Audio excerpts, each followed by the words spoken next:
नमस्कार दोस्तों, बात करने वाला हूं एक नए एडवाइजरी के बारे में जो जीएसटीएन ने इशू किया है, इनवॉइस मैनेजमेंट सिस्टम। हाँ जी दोस्तों, एक नया सिस्टम जीएसटी पोर्टल पे इंट्रोड्यूस होने जा रहा है जिसको इनवॉइस मैनेजमेंट सिस्टम बोलते हैं। दोस्तों यहाँ पे गवर्नमेंट इसलिए कर रही है ताकि इनवॉइस की करेक्ट तरीके से आप रिपोर्ट कर सकें, एक्यूरेसी 100% मेंटेन कर सके। इसके लिए यहाँ पे एक न्यू फैसिलिटी को इंट्रोड्यूस किया जा रहा है जहाँ पे आप अब इनवॉइस की करेक्शन कर सकते हैं, उसकी अमेंडमेंट कर सकते हैं। अगर कोई भी मिस्टेक कर दिया आपने इनवॉइस की डिटेल्स को भरने में तो उसकी आप करेक्शन कर सकते हैं। इनवॉइस मैनेजमेंट सिस्टम इंट्रोड्यूस करने जा रही है पोर्टल पे ताकि आप सही से इनपुट टैक्स क्रेडिट क्लेम कर सकें, correct input tax credit claim कर सके। अक्टूबर ऑनवर्ड ये आपको देखने को मिलेगा जीएसटी पोर्टल पे। इसकी डिटेल एडवाइजरी ये रही, चलिए समझेंगे। उससे पहले बताना चाहूँगा, जो भी भाई बंधु मेरे चैनल पे पहली बार है, इस वीडियो को पहली बार देख रहे हैं, जिन्होंने अभी तक सब्सक्राइब नहीं किया, सब्सक्राइब कर लीजिए, साथ ही साथ बेल आइकन पे भी क्लिक कर लीजिए ताकि इस तरह का कंटेंट आपको मिलता रहे। जीएसटीएन एक new system, invoice management system introduce कर रही है ताकि आप अगर कुछ भी मिस्टेक हो जाए तो इनवॉइस के अंदर करेक्शन या अमेंडमेंट कर सकें, ताकि आप अच्छे से अपने इनवॉइस की मैचिंग कर सकें और उसके बेसिस पे आईटीसी को करेक्ट तरीके से आईटीसी को क्लेम कर सके। सो दोस्तों, ये जो सिस्टम है ये आईटीसी के इकोसिस्टम के लिए इस तरह के सिस्टम को इंट्रोड्यूस किया जा रहा है। अक्टूबर ऑनवर्ड से ये सिस्टम दिखेगा। ये फंक्शनलिटी जो है इसके अंदर मेजर बदलाव ये है कि आईटीसी इकोसिस्टम के अंदर आपको इसका बेनिफिट मिलेगा। जैसे ही आप एक्सेप्ट कर लेंगे इनवॉइस मैनेजमेंट सिस्टम के अंदर इनवॉइसेस को, वो आपका 2B का पार्ट बन जाएगा और 2B के जरिए आप अपने एलिजिबल आईटीसी को क्लेम कर सकते हैं। अभी फिलहाल हो क्या रहा है, जो भी इनवॉइस 2B में होता है, जो लोग रिकन्सिलेशन नहीं बनाते हैं वो पूरा का पूरा क्लेम कर लेते हैं। लेकिन अब जब जैसे ही आईएमएस आ जाएगा, इनवॉइस मैनेजमेंट सिस्टम, उसके अंदर जो जो इनवॉइस आप एक्सेप्ट करेंगे वही इनवॉइस 2B का पार्ट बनेगा और उसके बेसिस पे आप आईटीसी क्लेम कर सकते हैं। जैसे ही सप्लायर जो है अपने R1 IFF या 1A के अंदर इनवॉइस को रिफ्लेक्ट करेगा, मतलब शो करेगा, अपनी R1 फाइलिंग करेगा, तो वो सारा का सारा इनवॉइस आपको आईएमएस डैशबोर्ड पे दिखेगा। इस तरीके से देख सकते हैं, ये रहा स्क्रीनशॉट पे।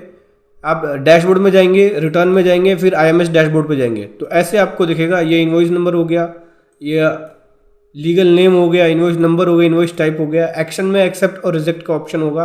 अगर आप एक्सेप्ट करना चाहे तो एक्सेप्ट कर सकते हैं, रिजेक्ट करना चाहे तो रिजेक्ट कर सकते हैं। ठीक है, इसके बेसिस पे आपका आईटीसी क्लेम होगा।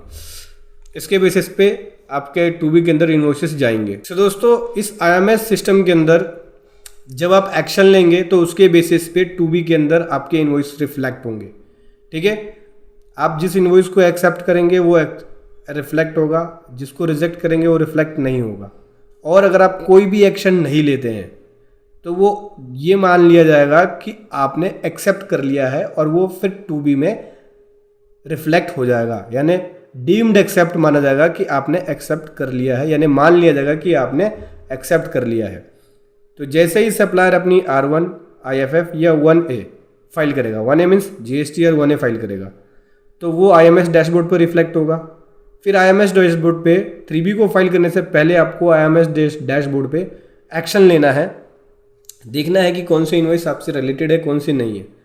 जो रिलेटेड है उनको एक्सेप्ट करोगे, जो रिलेटेड नहीं है उनको रिजेक्ट करोगे और उसके बेसिस पे आपको आईटीसी लेना है। उसके बेसिस पे आपका 2B के अंदर इनवॉइस रिफ्लेक्ट होंगे और जिनको आप एक्सेप्ट नहीं करोगे वो रिफ्लेक्ट नहीं होगा। और अगर आप कोई भी एक्शन नहीं लेते तो वो ये मान लिया जाएगा कि आपने एक्सेप्ट कर लिया, यानी डीम्ड एक्सेप्ट में जाके और वो दिख जाएगा। और अगर कोई पर्सन अपनी R1 में इनवॉइस को अमेंड करता है तो आईएमएस डैशबोर्ड में भी वो इनवॉइस अमेंड हो जाएगा, उसकी डिटेल अमेंड हो जाएगी। ठीक है, अगले पॉइंट में कहती है गवर्नमेंट कि अगर R1 फाइल की जाती है और R1 फाइल करने के बाद कोई भी अमेंडमेंट किया जाता है जीएसटी और 1A में, तो उसका फ्लो भी आपको आईएमएस पोर्टल पे, आईएमएस डैशबोर्ड पे दिखेगा।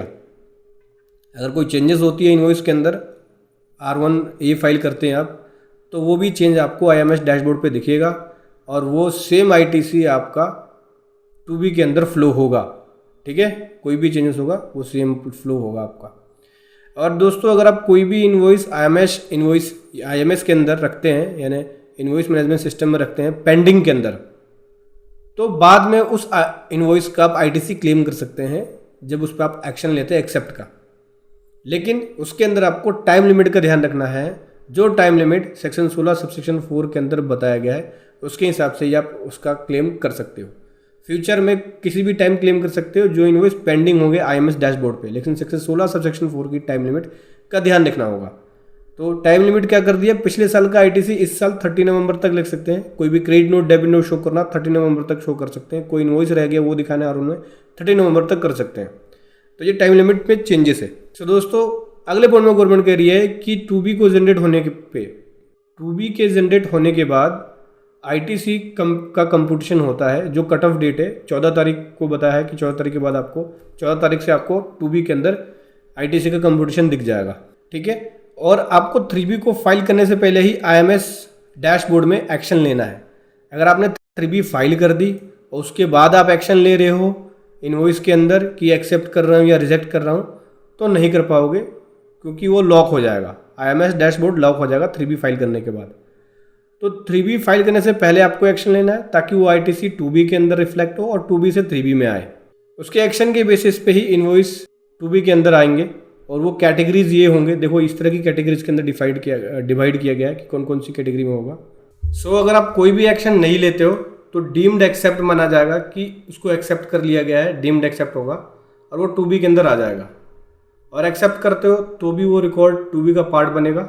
रिजेक्ट करते हो तो वो 2B के अंदर कंसिडर नहीं किया जाएगा। पेंडिंग छोड़ते हो तो उसको भी 2B के अंदर कंसिडर नहीं किया जाएगा। उस मंथ में, जिस भी मंथ में आप उसको पे एक्शन लोगे उस मंथ में वो 2B का पार्ट बन जाएगा और उसके बेसिस पे आप ITC ले सकते हो। QRMP टैक्स पेयर के लिए कैसे IMS डैशबोर्ड काम करेगा उसके बारे में अगले पॉइंट में बताते हैं। क्योंकि इनकी फाइलिंग क्वार्टरली होती है QRMP के लिए, चाहे वो 2B देखेंगे क्वार्टरली या 3B की फाइलिंग क्वार्टरली, R1 की फाइलिंग क्वार्टरली करेंगे। तो जो IMS होगा उसके अंदर भी क्वार्टरली बेसिस पे इसका फ्लो देखने को मिलेगा आपको और उसके बेसिस पे 2B जनरेट होगा और उसके हिसाब से उनको 3B फाइल करना है। Flow of IMS, outward supply का फ्लो देखने को मिलेगा। जो भी आप GSTR 1 में, IFF में या 1A में दिखाएंगे उन इनवॉइसेस का फ्लो आपको देखने को मिलेगा। एक्सेप्ट करने पे ITC का पार्ट बनेंगे ये, यानी 2B का पार्ट बनेंगे ये। रिजेक्ट करने पे 2B का पार्ट नहीं बनेंगे और पेंडिंग छोड़ने पे भी 2B का पार्ट नहीं बनेंगे। जब भी आप उसे एक्सेप्ट करोगे तब वो पार्ट बनेंगे। इस प्रकार से जो आप एक्शन लेंगे उसके बेसिस पे आपको यहाँ पे दिखाई देगा कि कितने एक्सेप्टेड है, कितने रिजेक्टेड है, कितने पेंडिंग है। की पॉइंट्स समझते हैं कि की पॉइंट्स क्या होगा इसमें। डीम्ड एक्सेप्ट कब माना जाएगा, जब IMS पोर्टल पे इनवॉइस है और आपने कोई भी एक्शन नहीं लिया तो डीम्ड एक्सेप्ट माना जाएगा और 2B का पार्ट बनेगा। आपको रिकम्प्यूट करना होगा 2B। अगर कोई भी IMS पोर्टल पे आप चेंजेस करते हैं, एक्शन पैनल लिया आपने, फिर उसके बाद दोबारा एक्शन लेते हैं आप 14 के बाद, मतलब 14 तारीख जो होती है उसके बाद आप लेते हो तो उसको दोबारा रिकम्प्यूट करना होगा। कौन कौन सी सप्लाई आपको IMS पोर्टल पे नहीं दिखेगा आपको या IMS डैशबोर्ड पे नहीं दिखेगा। इनवर्ड RCM की सप्लाई नहीं दिखेगी, RCM की सप्लाई नहीं दिखेगी जिसको रिपोर्ट किया गया टेबल 4B IFF के या GSTR 1 के या GSTR 1A के, और सप्लाई या इस तरह की सप्लाई जिस पे ITC एलिजिबल नहीं है ड्यू टू सेक्शन 16 सबसेक्शन 4 के अकॉर्डिंग, उस तरह का नहीं दिखेगा। या फिर प्लेस ऑफ सप्लाई का जो रूल है उसके अकॉर्डिंग जितने भी एक्सेप्टेड, डीम्ड एक्सेप्टेड या रिजेक्टेड रिकॉर्ड होंगे वो IMS डैशबोर्ड से मूव हो जाएंगे, चले जाएंगे 3B के फाइलिंग के बाद। पेंडिंग रिकॉर्ड जो होगा IMS डैशबोर्ड में केवल वो रह जाएगा और इन रिकॉर्ड्स पे आप एक्सेप्ट या रिजेक्ट का फ्यूचर मंथ में यानी आने वाले टाइम में एक्शन ले सकते हैं। 10वें पॉइंट में बोलते हैं कि लायबिलिटी सप्लायर की बढ़ सकती है 3B के अंदर अगर यहाँ पे रिसिपेंट जो है रिजेक्ट कर देता है डॉक्यूमेंट्स को। जैसे कि अगर क्रेडिट नोट को रिजेक्ट कर दिया तो बढ़ सकती है, अमेंडमेंट्स को रिजेक्ट कर दिया तो बढ़ सकती है, डाउनवर्ड अमेंडमेंट को कर दिया तो बढ़ सकती है, अपवर्ड अमेंडमेंट को कर दिया तो बढ़ सकती है। तो इसके बेसिस पे यहाँ पे जो सप्लायर है उनकी लायबिलिटी भी बढ़ सकती है। तो दोस्तों ये है इनवॉइस मैनेजमेंट सिस्टम। बाकी देखते हैं GST पोर्टल पे कैसे आता है। जैसे पोर्टल पे स्मूथली चलने लगेगा मैं आपके सामने उसकी वीडियो लेके आऊँगा। वीडियो कैसे लगी ज़रूर बताएं। Thank you so much. जय हिंद, वंदे मातरम।